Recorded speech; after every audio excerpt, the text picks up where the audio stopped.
Madame Canada. Moi j'ai des formules pour tout. Le fongoli Denise pour les 10 mars.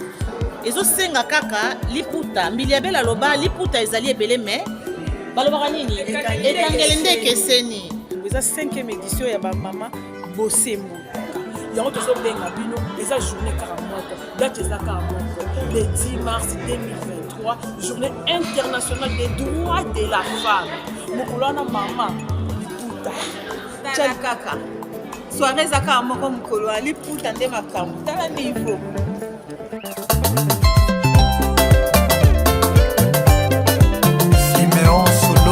Braddock de Sarcelles, Yves Chouinine, Erjimbo le Camer. Le 10 mars, vraiment, tous en a besoin de bino.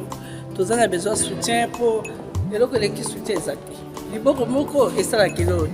Toi on a besoin de bino boye belé parce que toi on a besoin 1 euro na bino. Pour biso peto que nous pesa 1 euro quelque part. De toi on a besoin ya mutu tout association tout même aux associations te yaka. Supposons la jote yaka quand on se retrouver.